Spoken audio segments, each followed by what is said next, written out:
Sa patuloy naming paghahanap, isang maliit pero makamandag na nilalang ang nakasalubong namin. Ang Black Scorpion. Oh man, this is fierce. Look at that. Oh. Talagang palaban tong isang to. Scorpion. So yung nakikita natin sa likod nila, those are babies. They're small ones.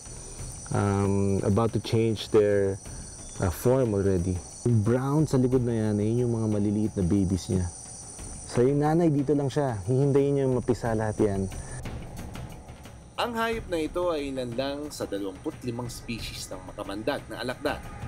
So kapag na-sting ka nito, delikadong-delikado na kung meron kang allergic reaction sa kanang poison na nandun sa dulo na yun. But otherwise, magkakosang to ng pamamaga at pain and sometimes fever.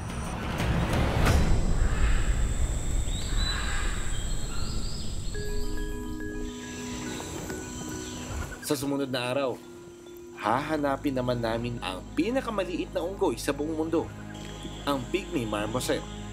Hindi mo alam kung paano sila hanapin unang-una. At kung nandun ka na sa tamang lugar, makikita mo ba talaga sila? Kasi maliit sila eh. And they can easily blend sa environment na ginagalawan nila. Nadaanan namin ang punong paboritong tambayan ng Pygmy Marmoset. So every time we will see a rubber tree, examine namin maigi. Baka meron dito. We might find that this Pygmy Marmoset here. Pero wala tayong nakita. Until one time, natsyempohan natin.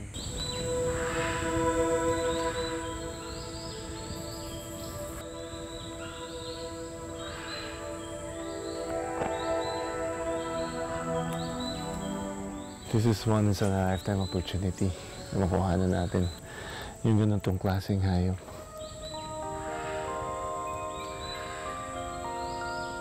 And the only times I was able to see one is in textbooks, in TV.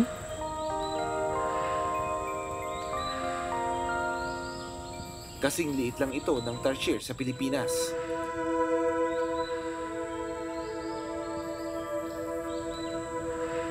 Kinakain ng maliit na unggoy ang dagda ng puno at abalang kumukutkot.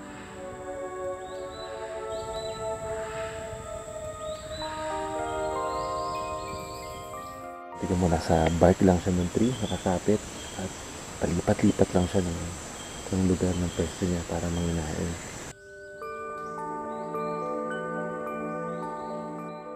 Kasya lang sa palad ang Pygmy Marmoset, kaya akalain mong madali itong mahuli.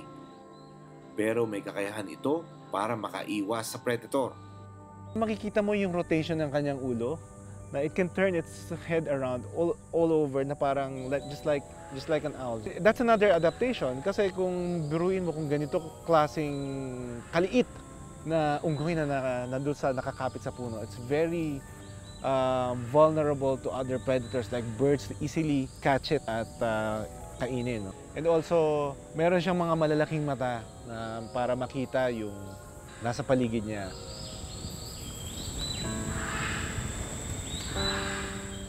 Maya-maya lang, lumabas ang iba pang Pygmy Marmoset. Yung nakita kami kanina, isa lang yung nakita natin ngayon.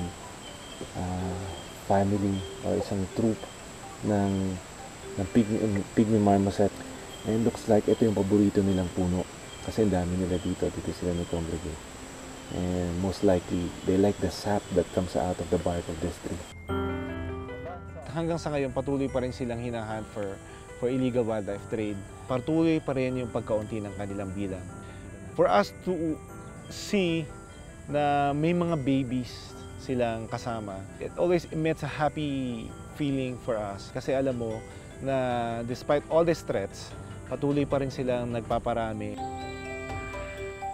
We consider ourselves very blessed and fortunate for us to be able to document and share this with you. Kung paano nila tayo hinayaan na kuhanan sila ng videos, observe their habits of eating, of living, of how they move. So this is another animal na check sa atin dito sa Born to be Wild.